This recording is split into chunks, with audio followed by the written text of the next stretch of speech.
Thursday marked the second time that Shannon Roberts would have to bear witness to a post-mortem of a close loved one felled by violence.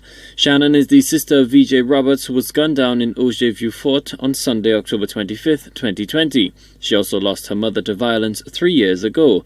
52-year-old Vijay Roberts was found dead at her cantonment home on International Women's Day on March 8, 2017. The mother of two had been tragically murdered.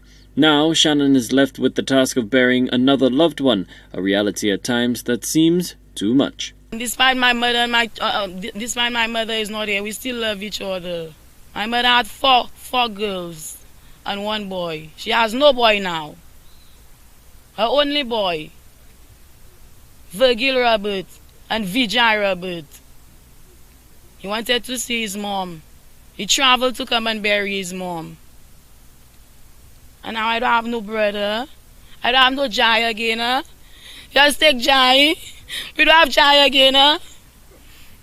By Roberts' account, her last encounter with her brother would prove prescient, culminating with a sense of foreboding throughout that fatal Sunday.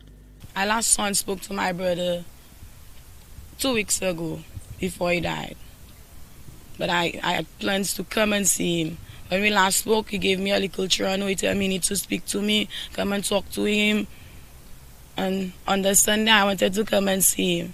All of a sudden, on the Sunday morning, I woke up and I took a leaflet of my mom and I just put it in my bag, all of a sudden. And guess what? I'm here again. Different location. Same story.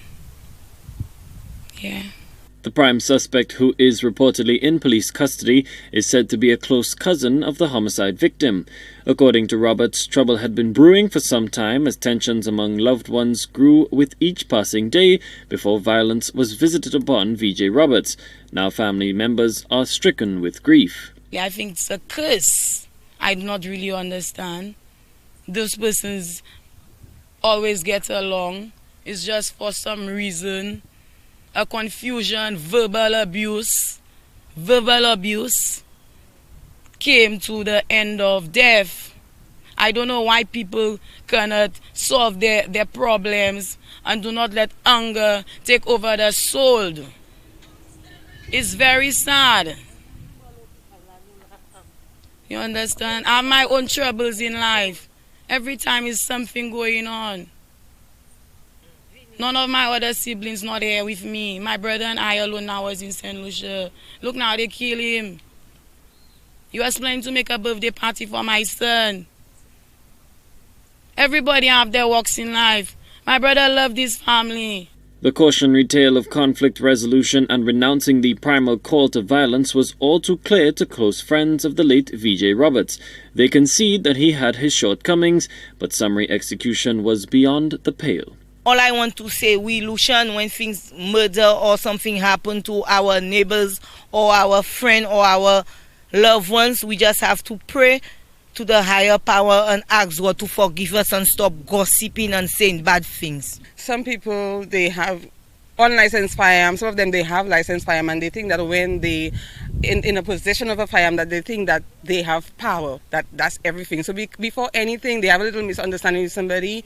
They just feel that they could just use it, or, and these things are not called for. We have little issues, we have minor problems with somebody. There's nothing wrong in apologizing and saying sorry or making, it's not right to take somebody's life just like that. We are not God. Saint Lucia has been gripped by episodic violence for over 2 decades that has fueled a chronically high per capita homicide rate. The situation has been compounded by the availability of firearms. With yet another family in the depths of despair more than once, the search for answers to the complex social problem continues. Colby DeVoe, HDS News Force.